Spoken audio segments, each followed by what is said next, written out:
Approchez, mes enfants. Le soleil se couche, et il est temps de raconter une histoire, non pas pour le divertissement, mais pour la sagesse. Le récit que je partage ce soir n'est pas joyeux. C'est un avertissement, une leçon sur l'obscurité qui peut se cacher derrière les lumières les plus éclatantes. À Lagos, il n'y a pas si longtemps, vivait un homme appelé Pasteur Emmanuel, un nom autrefois prononcé avec admiration. Mais son histoire est un rappel. Une coupe dorée peut contenir un poison mortel. Les gens vous promettront des miracles et des richesses, mais vous devez regarder au-delà des robes éblouissantes et des mots doux. Ceci est l'histoire d'un berger qui est devenu un loup. Le parcours d'Emmanuel, de ses humbles débuts à son statut d'homme de Dieu célébré, puis à quelque chose de monstrueux, est un chemin que beaucoup sont tentés d'emprunter. Sa chute ne fut pas soudaine, mais une série de petits choix, chacun l'éloignant davantage de la lumière. Souvenez-vous, les batailles les plus importantes se déroulent au sein de votre propre âme. Alors, écoutez attentivement, laissez mes mots peindre un tableau d'ambition, de tromperie et des conséquences de la corruption spirituelle. Je ne vous dis pas cela pour vous effrayer de la foi, mais pour vous guider vers une foi vraie et humble. C'est l'histoire du pasteur Emmanuel, le pasteur aux 3 têtes. Commençons. Emmanuel est né dans un petit village, fils de paysans pauvres, habitué à la faim et à la misère. Il était calme, mais ses yeux brûlaient d'ambition. Il a trouvé sa voie à l'église où sa passion a été prise pour de la piété. Commençant comme jeune pasteur, ses sermons enflammés et ses petits miracles ont attiré l'attention. La nouvelle s'est répandue, Emmanuel, le jeune pasteur, pouvait guérir et inspirer. Mais son ambition dépassait sa foi. Il est parti pour Lagos où les églises étaient des entreprises et les pasteurs vivaient comme des rois. Emmanuel a lancé son propre ministère, l'Arche du Salut éternel, dans une minuscule vitrine. C'était un maître de la performance pleurant, criant, chuchotant des promesses aux désespérés. Sa congrégation a grandi à mesure que les histoires de miracles se répandaient. Les gens lui donnaient leur confiance, leur argent et leur dévotion, croyant qu'il était leur lien avec Dieu. Mais à l'intérieur, Emmanuel se sentait vide. Les petits miracles ne suffisaient-ils pas? Il aspirait à un pouvoir qui ferait trembler la nation à l'évocation de son nom. Cette soif a ouvert la porte au mal. Souvenez-vous, mes enfants, une ambition démesurée peut égarer même les plus fidèles. La soif d'Emmanuel pour plus allait bientôt le consumer. Et ainsi, sa descente a commencé. La soif de pouvoir d'Emmanuel devint insatiable. Les petits miracles ne le satisfaisaient plus. Il fut présenté à Yakubu, un marabout, un spiritualiste qui trafiquait dans la magie noire et ancienne. Leur rencontre fut secrète, la nuit, dans une pièce épaisse d'encens et de secrets. Yakubu vit l'ambition d'Emmanuel et lui offrit un véritable pouvoir, des miracles qui attireraient des milliers, pas des centaines. Le prix? Un simple rituel, un gage d'engagement envers les anciens. Emmanuel hésita, partagé entre son éducation et son ambition. Mais les visions de gloire et d'une cathédrale remplie d'adorateurs l'aveuglèrent. Les mots de Yakubu apaisèrent sa conscience. Considérez cela comme un investissement dans votre ministère. Emmanuel se rationalisa. Il utiliserait le pouvoir pour le bien, se dit-il. À ce moment-là, il fit son choix. Il hocha la tête, scellant son destin. Le premier pas dans l'obscurité est souvent petit, mais il mène à des endroits que vous ne pouvez imaginer. Le pacte d'Emmanuel était conclu. Le coup allait bientôt devenir clair. Et l'obscurité commença à grandir. Le premier rituel était simple, un coq blanc, le sang d'Emmanuel et une cérémonie de minuit dans la forêt. Yakubu mélangea leur sang fit boire Emmanuel et le pacte fut scellé. Le dimanche suivant, Emmanuel sentit une poussée de pouvoir surnaturel. Ces miracles devinrent spectaculaires.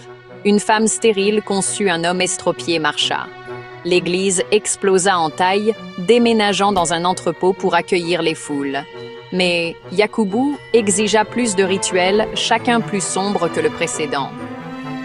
Emmanuel recueillit des cheveux de la sueur et de la terre de ses fidèles pour des incantations, liant leur destin à sa volonté. Les miracles devinrent Plus dramatique, l'argent afflua et Emmanuel devint une célébrité. Mais à chaque rituel, il perdait un morceau de son humanité. Il n'était plus un homme de Dieu, mais un homme de spectacle alimenté par la magie noire. L'obscurité en lui s'épaississait, le prix du pouvoir augmentait, et Emmanuel était prêt à payer. Le pouvoir devint addictif, mais bientôt, les sacrifices d'animaux ne suffirent plus. Yakubu exigea plus. Le sang humain est un cri. Pour être intouchable, tu dois faire l'ultime sacrifice. Emmanuel recula, mais la peur de tout perdre submergea sa répulsion. La première victime fut un membre dévoué et solitaire de l'Église, attiré à l'Église pour une veillée de prière. Là, Emmanuel et Yakubu commirent un acte monstrueux, prenant la vie et la tête de l'homme. Le rituel déchaîna un torrent d'énergie sombre. La renommée et la richesse d'Emmanuel montèrent en flèche, méga-cathédrale, université, jet privé. Mais les esprits en demandaient plus. Plus de victimes suivirent, les vulnérables, ceux qui faisaient en confiance, les désespérés. Le cercle intime d'Emmanuel l'aida à enlever et à sacrifier son troupeau. Le pasteur qui promettait le salut devint un marchand de mort. Chaque sacrifice approfondissait son pouvoir et sa damnation. L'obscurité était désormais absolue, et Emmanuel y était perdu. Le loup avait dévoré le berger. En apparence, la vie d'Emmanuel était un spectacle de succès. Manoir, voiture de luxe, politicien à ses pieds. Ses sermons étaient diffusés dans le monde entier. Des millions l'adoraient. Mais son royaume était bâti sur des os, arrosé des larmes des disparus. La nuit, il était hanté par les visages de ses victimes. La culpabilité le rongeait, le sommeil le fuyait, et la paranoïa le consumait. Il essaya d'arrêter, mais Yakubu lui rappela. Les esprits le détruiraient s'il le faisait. Emmanuel était piégé dans une cage dorée, forcé de continuer à tuer pour maintenir son illusion. Ses sermons devinrent frénétiques, ses démonstrations de richesse plus désespérées. L'homme dans le miroir était un prisonnier aux yeux creux, pas un homme de Dieu. Le pouvoir qui avait bâti son royaume le détruisait de l'intérieur. Il était un roi dans un palais de chagrin. Le coût de son ambition était tout, et la fin était proche. La fin est arrivée soudainement, un jour comme les autres. Le convoi d'Emmanuel a été arrêté à un poste de contrôle de police par un jeune officier incorruptible. Une odeur nauséabonde provenant du coffre a conduit à une découverte horrifiante. 3 têtes humaines, fraîchement coupées, cachées dans une glacière. Les officiers, dont certains avaient fréquenté son église, ont regardé avec incrédulité. Le masque du pouvoir s'est brisé. Emmanuel est resté figé, exposé comme un monstre. L'arrestation a été rapide et publique. Le berger a été pris avec les restes de son troupeau. La nouvelle s'est répandue comme une traînée de poudre. Le Nigeria était sous le choc. Le grand pasteur Emmanuel, menotté et déshonoré, a été exhibé devant le monde. La vérité ne pouvait plus être cachée. Le royaume des mensonges s'était effondré. La justice arrivait. Et la nation ne serait plus jamais la même. L'arrestation d'Emmanuel a dominé les gros titres. Ses fidèles étaient incrédules, certains affirmant un complot. Mais à mesure que la police découvrait plus de preuves, chambres rituelles, ADN et aveux, la vérité est devenue indéniable. Yakubu a été arrêté, ainsi que le cercle intime d'Emmanuel. Le procès a été le plus sensationnel de l'histoire du Nigeria.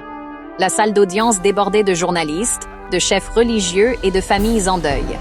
Les preuves étaient accablantes, rapports médico-légaux, séquences de surveillance et témoignages d'employés d'église terrifiés. Emmanuel, un homme brisé, a tout avoué, son ambition, les rituels, les meurtres. Il a admis que les miracles étaient alimentés par la magie du sang et non par la foi. La nation a écouté, horrifiée. Les piliers de son empire se sont effondrés. Justice a été rendue. L'histoire du pasteur Emmanuel est devenue un avertissement. Et le monde a regardé, changé à jamais. Au final, Emmanuel et Yakubu furent reconnus coupables et condamnés à mort. Son église fut fermée, ses biens saisis, son empire démantelé. L'affaire ébranla la foi du Nigeria, soulevant de dures questions sur la confiance, le pouvoir et la vraie spiritualité. De nombreux soi-disant faiseurs de miracles furent démasqués et une vague de réformes balaya la communauté religieuse. La leçon, mes enfants, est claire. La vraie foi ne se trouve pas dans le spectacle ou la richesse.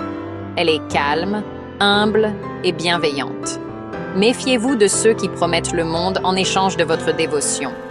Cherchez l'humilité, non l'orgueil, l'amour, non l'avidité. Les lumières les plus vives peuvent cacher les ténèbres les plus profondes. Cherchez Dieu dans votre propre cœur, dans la bonté et l'humilité. Que cette histoire soit votre bouclier. Souvenez-vous des paroles de votre grand-mère. Et n'oubliez jamais le conte du pasteur aux 3 têtes.